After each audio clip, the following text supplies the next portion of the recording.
அனைவருக்கும் வணக்கம். நம்மளுடைய அனைவருடைய ஒரு மிகப்பெரிய ஆசைன்னு சொல்கிறது நோய் இல்லாமல் வாழ்கிறது.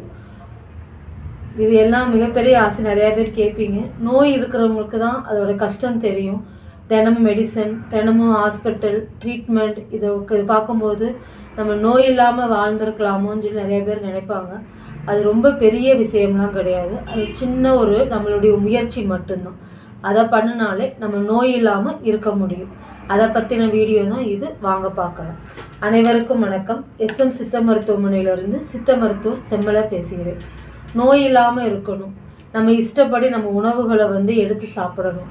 நம்ம இஷ்டப்படி நம்ம உடம்பு நம்ம பேச்சை கேட்கணும். இது நிறையா பேரோட ஆசை, கனவுன்னு சொல்லலாம். அதுக்கு ரொம்ப பெரிய முயற்சியெலாம் எடுக்கணும் அவசியம் இல்லை. நம்மளோட சில பழக்க வழக்கங்களை நம்ம மாற்றி அமைச்சுக்கிட்டாலே நம்ம நோய் இல்லாமல் வாழ முடியும். நம்ம ரொம்ப டிலே பண்ணிட்டோம்னு சொல்லி நினைக்க வேணாம். அந்த பழக்க வழக்கத்தை இப்போ நீங்கள் மறுபடியும் இப்போலேருந்தே நீங்கள் ஃபாலோ பண்ணாலே இன்னும் இருக்கிற நோயும் சீக்கிரம் சரியாகி நம்ம நோய் இல்லாமல் அனைவரும் சந்தோஷமாக, மகிழ்ச்சியாக, இளமையாக வாழலாம். அதுக்கு சித்தர்கள் சொன்ன முறைகள் 2 தான். நித்திய ஒழுக்கம், கால ஒழுக்கம்னு சொல்கிறது.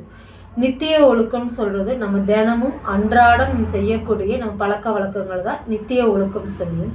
கால ஒழுக்கம் சொல்கிறது நம்மளுடைய காலங்களுக்கு ஏற்றாப்புல, அதாவது மழைக்காலம், கோடைக்காலம், குளிர்காலம், பனிக்காலம், இதுகளுக்கு ஏற்றாப்புல நம்மளுடைய உணவு பழக்க வழக்கங்கள் இதுகளை சொல்கிறது தான் கால ஒழுக்கம்.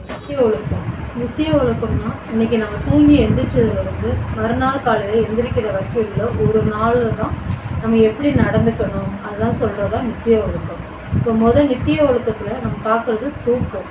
ஏன்னா இப்போ நிறையா பேருக்கு அதுதான் பிரச்சனை. அதுக்கான மெடிசன்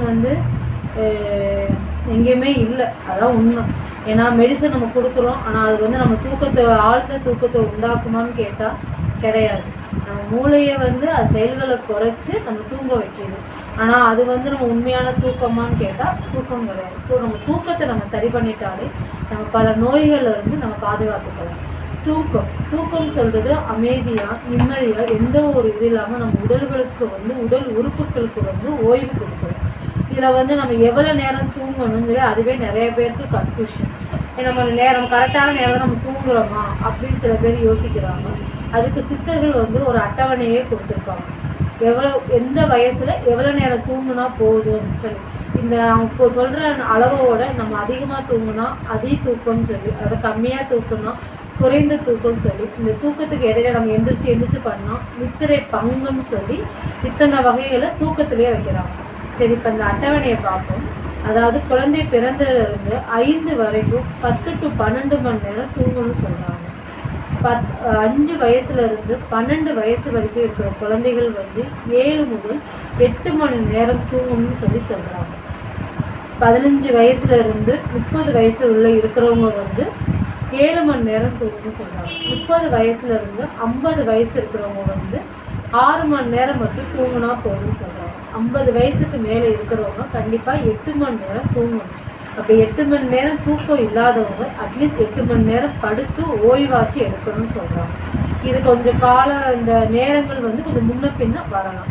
இது எதை வச்சு எதன அடிப்படையில் இவங்க இந்த கால அளவை பிரிச்சிருக்காங்கன்னு சொல்லி பார்க்கும்போது நம்ம உடலில் ஏற்படக்கூடிய வளர்ச்சியும் அதுக்காக கால அளவு பிரிச்சிருக்காங்க. குழந்தைங்க 15 வயசு வரைக்கும் வளர்ச்சிகள் நம்மளுடைய எலும்புகள் வளர்ச்சியாகவும் சரி, தசைகள் வளர்ச்சியாகவும் சரி அதிகமாக இருக்குது. ஸோ அன்னைக்கு அந்த டயத்தில் நமக்கு ஓய்வுகள் அதிகமாக தேவைப்படும். அதே டயத்தில் இளைஞர் காலை பருவமாக அந்த 30 to 50 வயசில் நமக்கு வளர்ச்சிகள் அதிகமாக இருக்காது. ஸோ அந்த டயத்தில் நம்ம குறைவாக தூங்கினா போதும். வயதானவங்களுக்கு வளர்ச்சி இல்லாட்டாலும் அவங்களுடைய உடல் உறுப்புகள் எல்லாமே கொஞ்சம் சோர்வாக இருக்கிறதுனால அவங்களுக்கு கண்டிப்பாக ஓய்வு தேவைன்னு சொல்கிறாங்க. சரி, நம்ம இந்த அளவு சொல்கிறோம். இந்த அளவுப்படி எங்களால் கரெக்டாக இந்த அளவுப்படி தான் நம்ம தூங்க முடியுமான்னு கேட்டால் அப்படி எல்லாராலையும் கரெக்டாக இந்த அளவுப்படி தான் தூங்க முடியும். ஒரு 1 hour, ஒரு 1/2 hour, 1 hour கூட வரலாம். சரி, நம்ம தூங்காட்டினா என்ன வரும், என்னென்ன பிரச்சனைகள் வரும், அதை நம்ம எப்படி சரி பண்ணலாம்னு சொல்கிறதா அடுத்த வீடியோவில் பார்ப்போம். நன்றி, வணக்கம்.